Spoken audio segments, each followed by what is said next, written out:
welcome. Most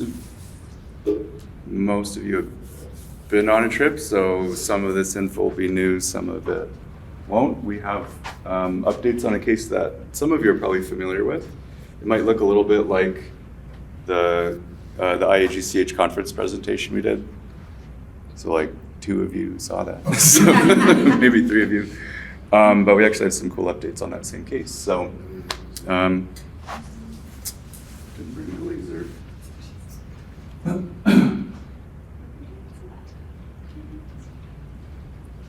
I didn't sleep very well, and I had a lot of Benihana last night, so a little like scratchy, but I'm not sick. There we go. Oh yeah, we're gonna start. Anyone know how loud this is gonna be? We're gonna find it.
Very nice.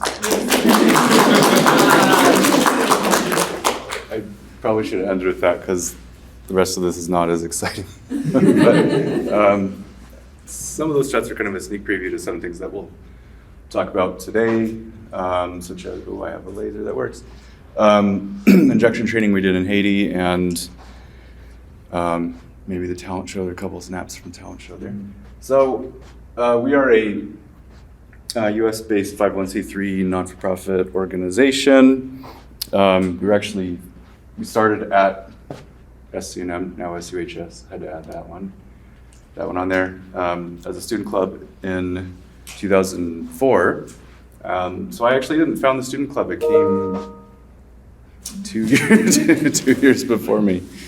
But I did co-found along with Dr. Zenia Jakir, Dr. Sarah Preston Hesler, and Dr. Mary Kay Geyer, the not-for-profit organization in 2010. So we have board members around the world. We are, this stuff you can read if you want to get to the cases and all that.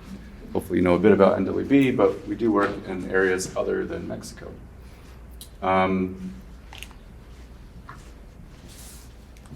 Really iffy on this thing here.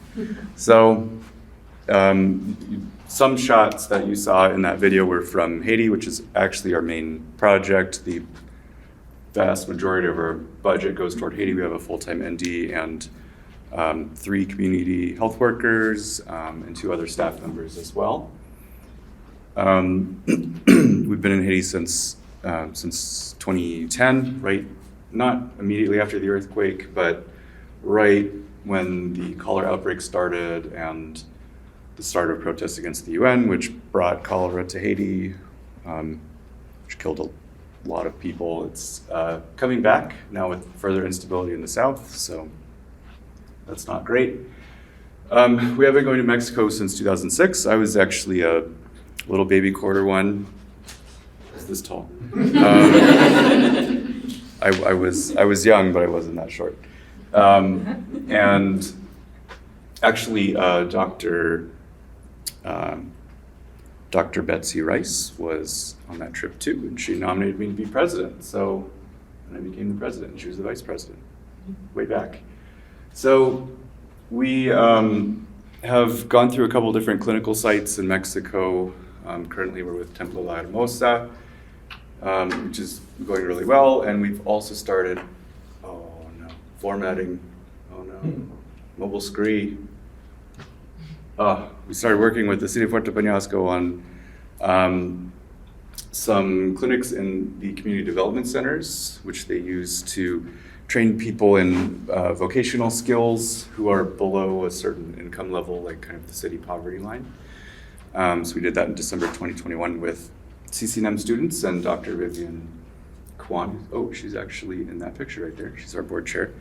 And we are looking to repeat that next month. So more info on that at the end of the talk. But the week-long trip gives you a much more immersive opportunity. We have seminar classes every night. And we do mobile clinics. It's going to have a very heavy MSK focus. You're going to learn really good orthopedic skills and treatment skills. Phoenix is kind of TBA, as well as Thailand. I'm not totally sure when we'll be heading back, but we are looking to reboot supporting a Phoenix free clinic, probably in concert with Arogi Seva. Dr. Daya is in town this weekend, so we're going to meet up. Hopefully get to talk about that a little bit. And then maybe going back to India, we're planning an immersive Ayurvedic intensive in the summer of 2020, and you'll know what happened with that. So sadly, didn't work out. So yeah, this is redundant for most of you, but you could come volunteer with us. We typically stay at Mission Villa Granada. It's a short drive from Phoenix. We do almost entirely weekend trips. We're finalizing some dates, which I'll have at the end of this talk with Bastyr, but I think they'll hold. So you can sign up ahead of time or just sign up for the upcoming trip. We stay together, we learn together, and work together in the clinical space, which is really just a pop-up clinic. If you haven't been in a few months, we now have roller shelves, so it's way faster to set up in the morning and way faster to break down in the evening, which gives us more time to help people and more efficiency. So we do work with the community health worker, Mirari, and that is even more so during the week-long trips, where training her and getting her kind of established in the community as a leader in health is part of the longer, the more macro view of what we're doing on those week-long trips. And now she's been trained to do group health education for nutrition, for diabetes, hypertension, and really those kind of bleed over into most other chronic diseases and pain. If you're eating better, eating less inflammatory stuff, your chronic pain will get better too, right? So eat some local food, beaches, all that stuff. So that we really pump up the classroom stuff in the evenings on the week-long trips. So we talk more about philosophy on some of the trips than others. We are heavily influenced by the work of the late Dr. Paul Farmer, who really anyone around my age, plus or minus 10 years involved in global health, probably owes their careers to Dr. Farmer.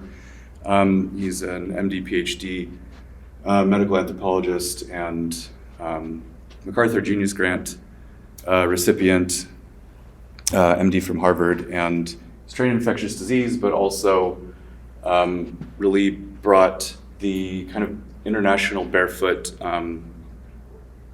doctor model from the 1970s and developed it and really ran with it literally around the world, from Peru to Chiapas, Mexico, to Haiti, most markedly and famously. And then, funny enough, kind of brought it back to Boston. So we're kind of bringing the best of medicine back to the United States, because we do not have the best of medicine here. We do not have a great system. It is horrifically inequitable, and also lacks some very basic community health standards and funding and systems that have been horrifically exposed during the pandemic. We have very little public health infrastructure in this country. So anyway, the traditions that comprise naturopathic medicine come from around the world throughout time, and we have, as a profession, synthesized them into a really coherent system. And you're all, I'm assuming you're all students, you're all in school to learn this system. This system looks a little bit different, or a lot different, around the world. North America, the Canada and US licensed CNME grad entities are the only ones that are physician level. The rest are anything from apprenticeship up to kind of bachelor's level.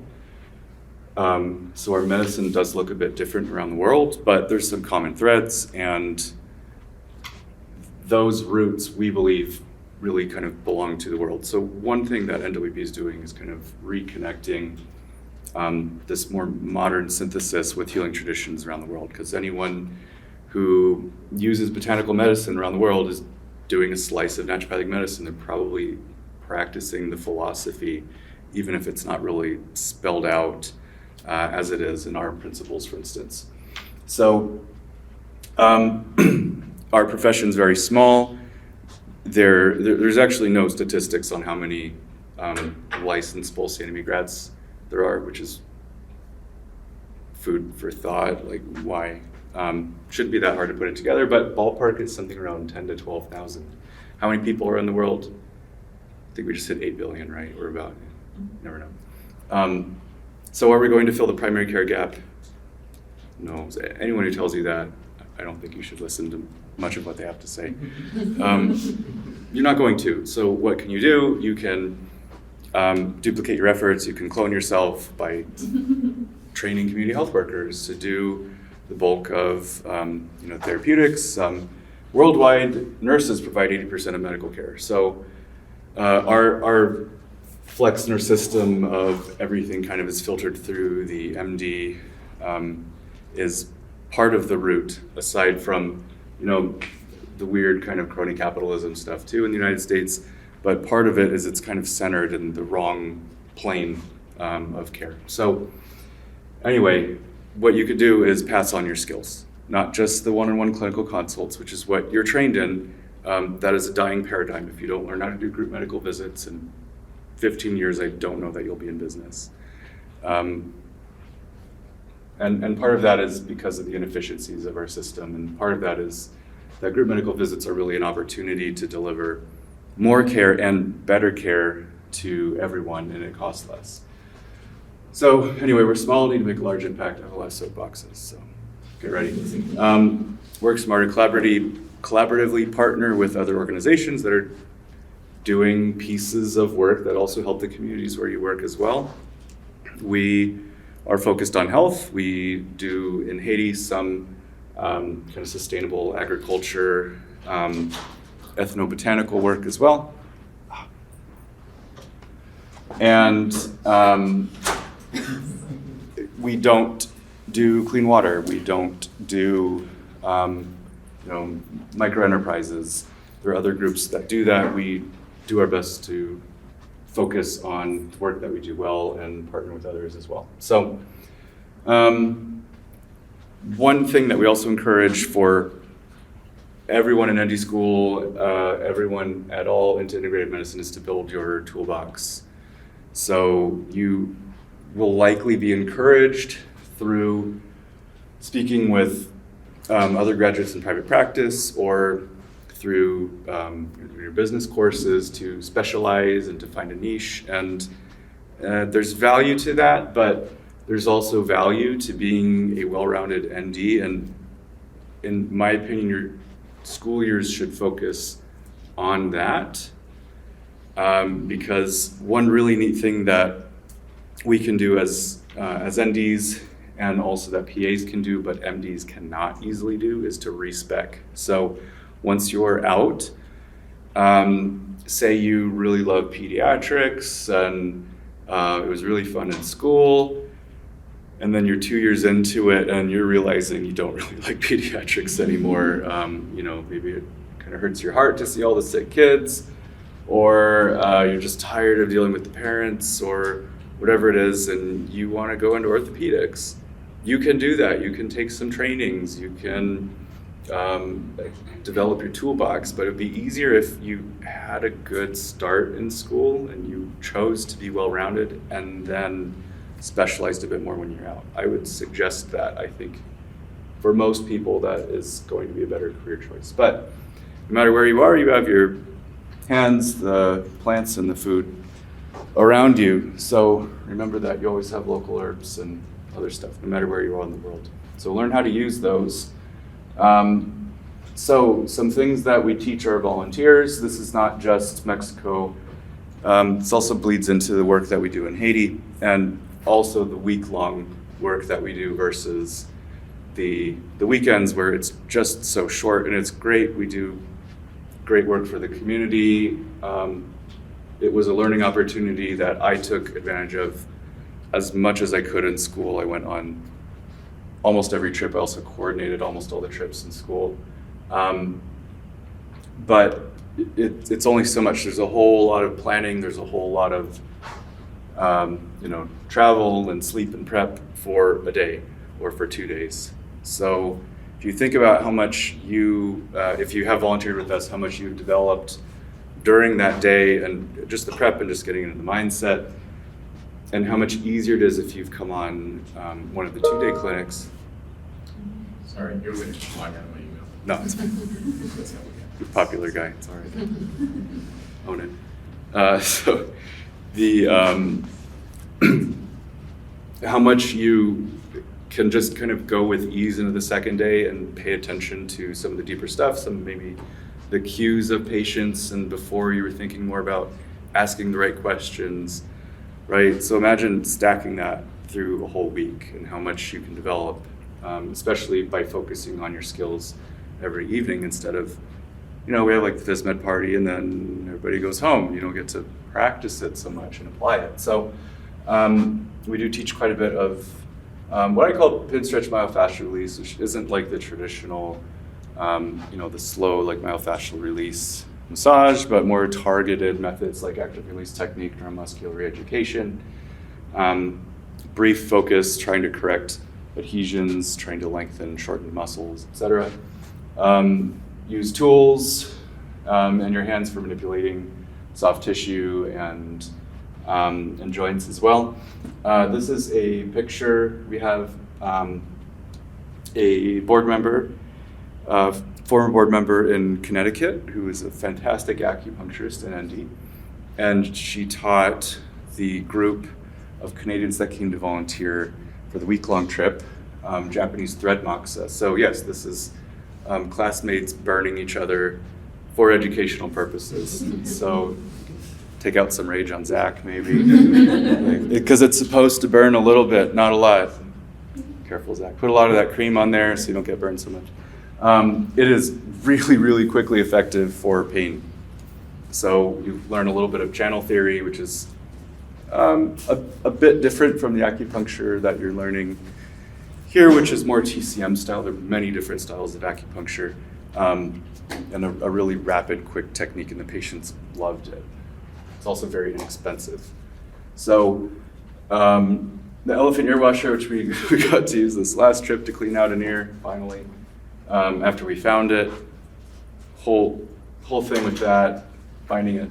The Muncie technique, I don't know if you still learn, do you learn a eustachian tube release? Where you like glove up and, That's instructor get left. okay, well. You get to burn your classmates and you get to gag your classmates too, so, cool. Yeah, it's really great for opening up eustachian tube. So for example, last trip we had someone with some hearing loss in one side, and you always want to look in the ear because if it's cerumen impaction, get the cerumen out and magically they can hear again. A hearing aid's not really going to help. You also need to know if there is actually an allergic or infectious process beyond the cerumen. So there's medical reason for diagnosis, but also a therapeutic reason to clean out the cerumen. So clean out the cerumen. If you see underneath that retraction of the TM, maybe some fluid, you can't really tell unless you see bubbles in there. Might be an early ear infection, otitis media with effusion, could just be allergies. You can manually manipulate, we'll say, gently the opening where they don't call it eustachian tube anymore, auditory tubes. Keep changing things. That's right. Auditory tube. Kind of reflexively get it to open, and they'll get some drainage, and it kind of equalizes the pressure and good stuff. But yeah, gag your classmates if you want to easily remember it. It's an osteopathic technique. Hiatal hernia release too. We still do quite a bit of these. It kind of depends on how much time I have in clinic, but we'll learn how to do those. Is that still time? No. Okay. There's some really easy visceral manip stuff. It's not very complicated that I think NDs should know. We're about to talk about ICE's PEMF, which is a magnetic device that, as far as these devices go, is inexpensive. It's a little bit of an investment for you or a patient, but it's very broadly useful and small and portable, so great for community health and global health. Neural therapy, neural prolotherapy, which is a lot of what we do down there as well. And then making ear seeds, which that was a whole story in Haiti. So that said, you came here for cases, so we're doing cases now. Many of you probably know about this case. We had a patient who we were previously seeing for pain that we noticed had tremors on the table when one of our fantastic massage therapists, who's a significant other of someone in the audience right now, was working on this lady. And she had just asked a couple months ago, she said, my brother was just diagnosed with Parkinson's, do I have Parkinson's? And we asked her, do you have any tremors or problems with balance, walking, anything like that? No. Okay, well, I can't say for sure that you won't get it or that you don't have a very early stage that we can't detect, but you don't have any symptoms of it. And then like 3 months later, she's shaking. So that's a bummer. Also a bummer, her age, she does live on her own. She's pretty self-sufficient, which is good. Starting with a good base, but also may need to rely on others at some point if she's going to be falling, if she's going to have trouble with activities of daily living. But the other thing really against her is geography. I haven't seen more than just the levodopa carbidopa available. The newer meds that are doing a pretty good job of controlling people with Parkinson's disease in the United States are not available there. If they are, they're going to be quite expensive and out of reach for her. So what can we do? We continue treating her pain. So that thread of the story is actually really great. So we had been treating her knees mostly, and then she just has that kind of upper cross / due to gravity, what happens when you have a forward head posture over time is eventually you become the little old lady that's like this, right? So she has that. So there's bony change that we're not going to get her back to her 20-year-old posture. Her muscles are constantly pulling her head back against gravity. So that's, it's going to be palliative, right? She's going to have struggles with that. She's going to need some ongoing care. Can we get her out of pain? Probably. Not that she won't have some flares again, but reduce her headaches, reduce her neck pain, upper back pain, sure. So that's what we had been working on with the massage and with the neural prolo injections / perineural injections, which I'll get to in a couple slides. The knees have been improving, several treatments, very inexpensive treatment. A month ago, she came in with more kind of upper neck pain, and her knee, I don't remember if we retreated. I think we retreated her knees, but that was actually the last time because she came in a week ago and did not have any of the neck upper back pain. So we're, I think, 5 weeks out from that last treatment. Her knee pain's gone. Now it's just some thoracic pain, which is actually pretty easy to deal with. Are we going to do manipulation on this lady? Probably not. She doesn't have a DEXA scan. A really easy way to crack a rib is to adjust someone with osteoporosis, and you don't know it. So, no, but we have activator, we have manual therapy, we have the injections, which she's responded really well to, and we have this PEMF device. But, and the pain went away a week ago, just 10 minutes on 2x2 coils. So we kind of made a small mat of the PEMF fields. She just had no pain, and she was dancing when she got up. So the Parkinson's though. So there was a case that I had heard of from the inventor of this device, who was actually the original engineer who was consulting with NASA to do PEMF research, which was actually not related to medicine, it was related to seed germination. He went on to develop this device more for human health and to have electrical effects on human tissue and anti-inflammatory effects in particular. So he was talking to a person who had been treating his mother, a lay person who'd been treating his mother with very late stage Parkinson's with Lewy body dementia. Lewy body dementia has a very poor prognosis, usually about 18 months before it has spread enough that you're no longer viable. So his mother had been diagnosed with Lewy body dementia, was in memory living, assisted living, and this was in Holland.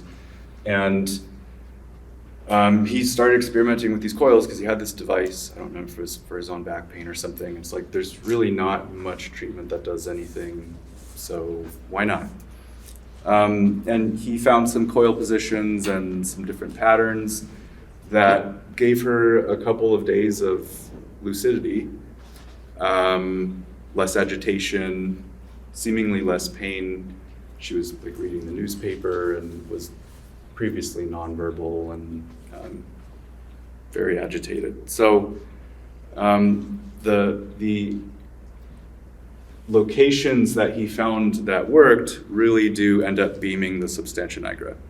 And again, he doesn't know this, but through experimentation kind of figured that out in reverse. And actually in the interview, Dr. Bob Dennis is like, do you know that that's where the substantia nigra is? Like, each of the locations you're hitting are kind of zeroing in on that. He's like, no, I have no idea what that is. So it's like very honest about it. So I had that in my head because I'm looking at this lady who's tremoring. She came in with the kind of foot tapping, the pill rolling.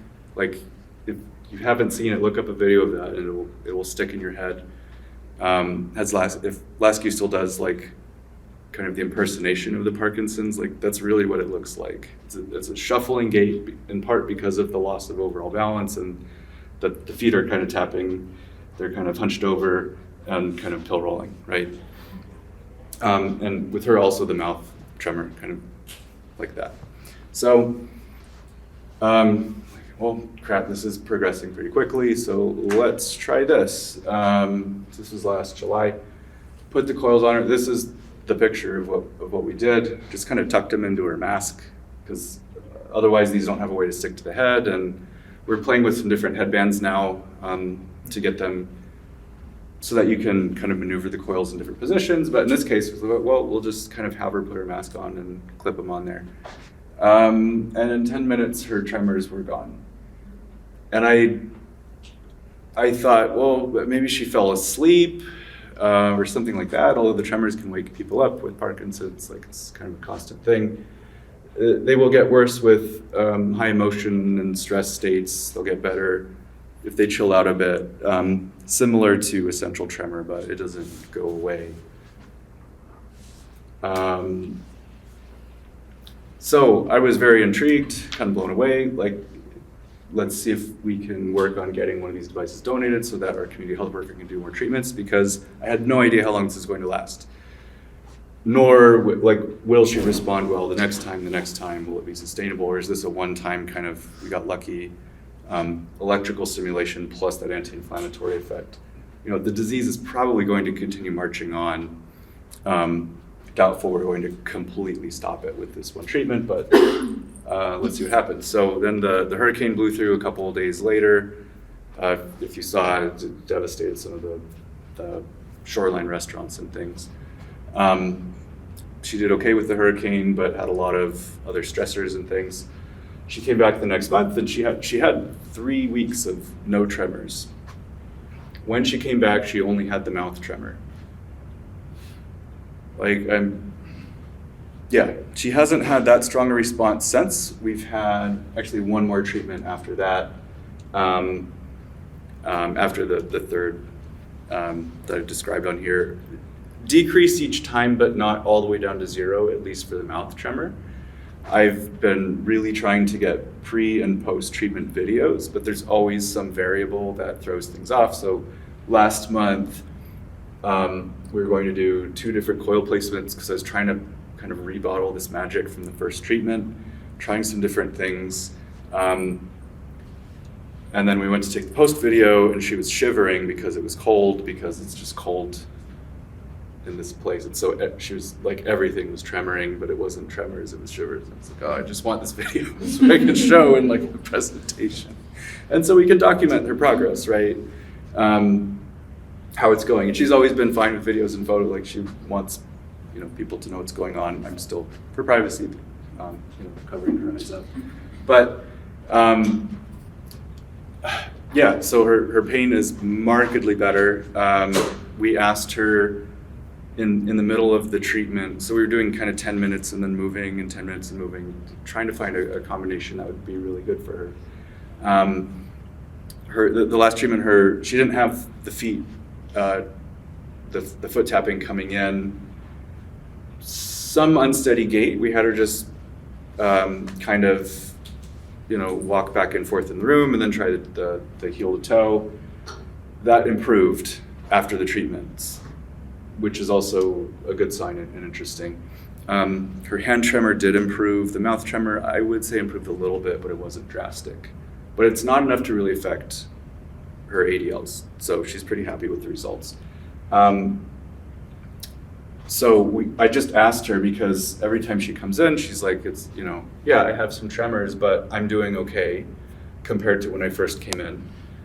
She's still taking care of herself. She's able to eat. It's not like her hand tremor is so severe that she can't hold her spoon or something like that.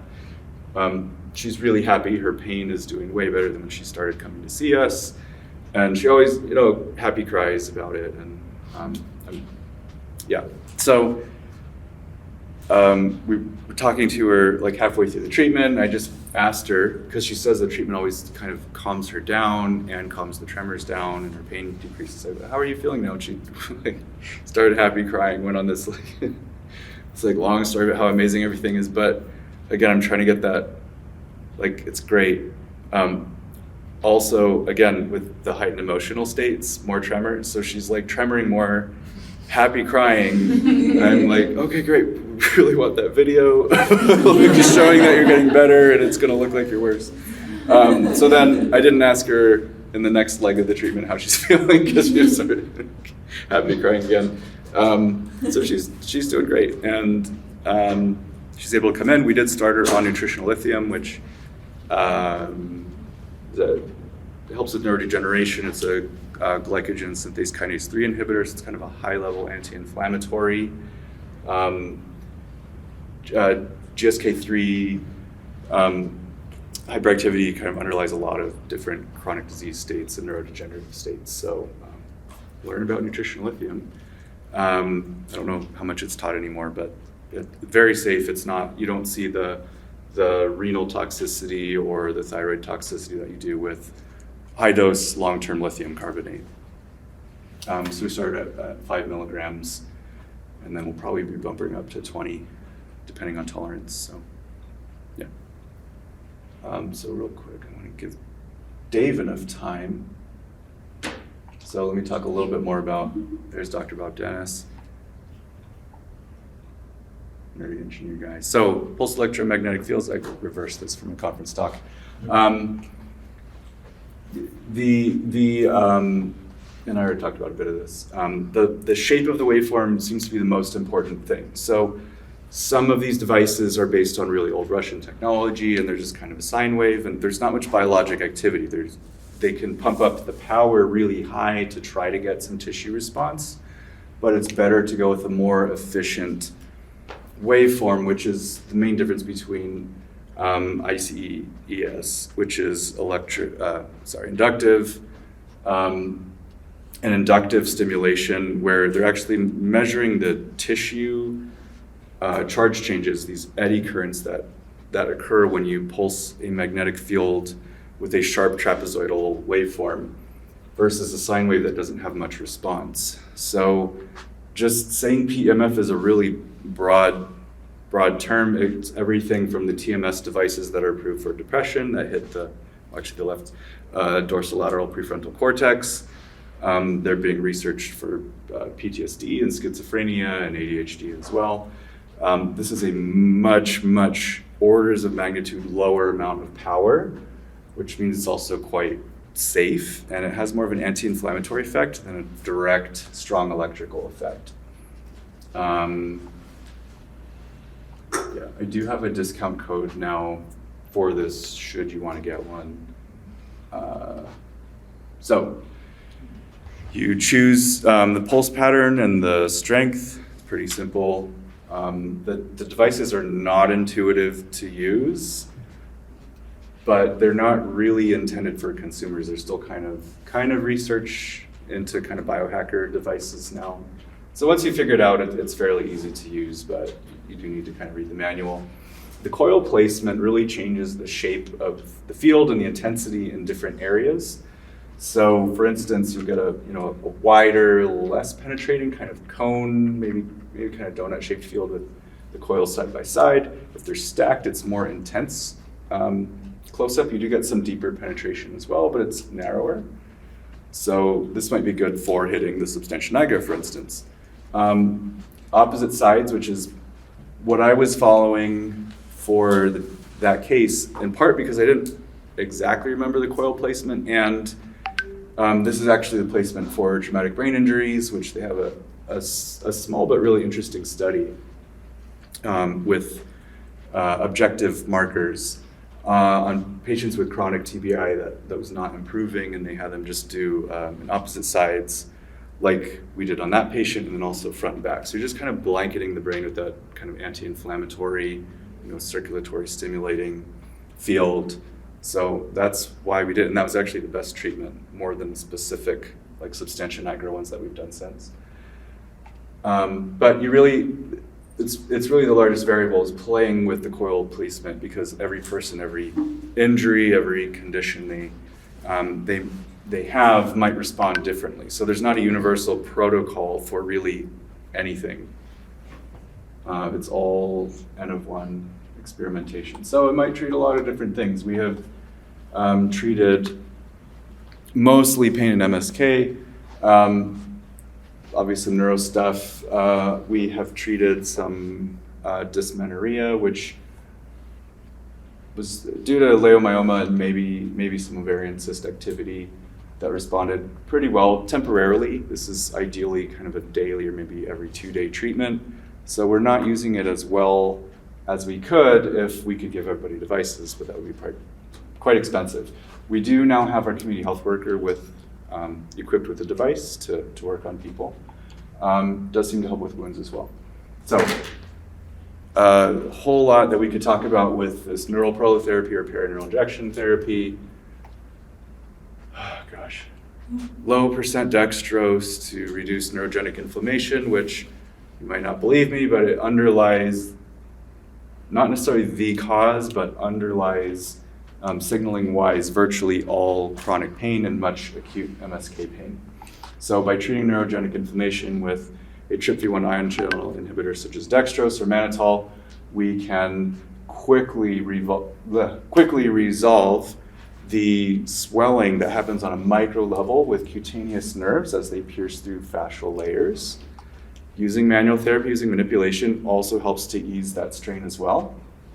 We treat along these nerve lines. So for instance, these are the superior cluneal nerves. This is a really good picture showing them come out of the spine and pierce the osteofibrous tunnel, and they go more superficial. So if I poke on your iliac crest, that area is innervated by the superior cluneal nerves. So if we inject subcutaneously into the cutaneous nerves connected to the nerves deeper below, a little bit of dextrose, either 10 or 5%, which is really cheap. It's like $3 for a huge bag or literal bottle of it.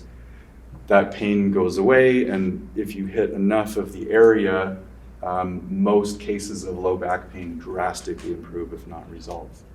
For how long depends on the patient, so you need to repeat the treatment. This isn't like a conference presentation, but my conflict of interest is that I do teach this technique along with other things in a course that we designed for Bastyr University students and volunteers who wanted to quickly get up to snuff on the techniques that we've been using around the world so that they can help their communities and succeed in practice too. Like, this stuff works really well and the materials are really inexpensive. So for instance, the previous patient, we will typically use maybe 2 or 3 10cc syringes filled up. That's material cost is $1.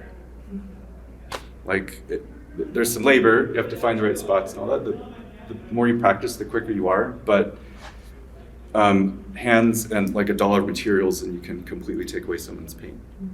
Pretty amazing stuff, just learn the right way to do it. So I do teach these courses, including assessment, but there are other places to learn as well. You can learn straight from kind of the developer of the technique, and you have more opportunities to learn this on shift at SCNM as well versus the other schools. So another really good picture. That's my wife, Dr. Sarah, applying this posterior femoral cutaneous nerve. Most cases of quote unquote sciatica are actually impingement of this nerve. Not exaggerating.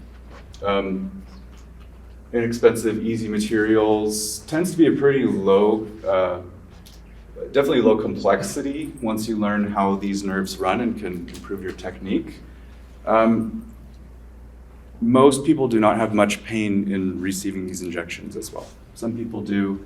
They're very, very sensitive, but we're usually using a little insulin needle, just going under the skin, little blebs.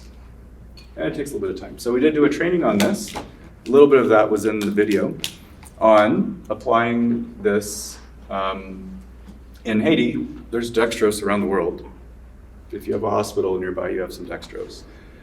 And so we taught 75 nurses, nursing students, and PT students. They're learning under the European model, so they do have injection scope in Haiti. How to very basically apply this for low back, knees, and then 43 came for the follow-up session for kind of the upper back and neck. So we made it very, very, very simple.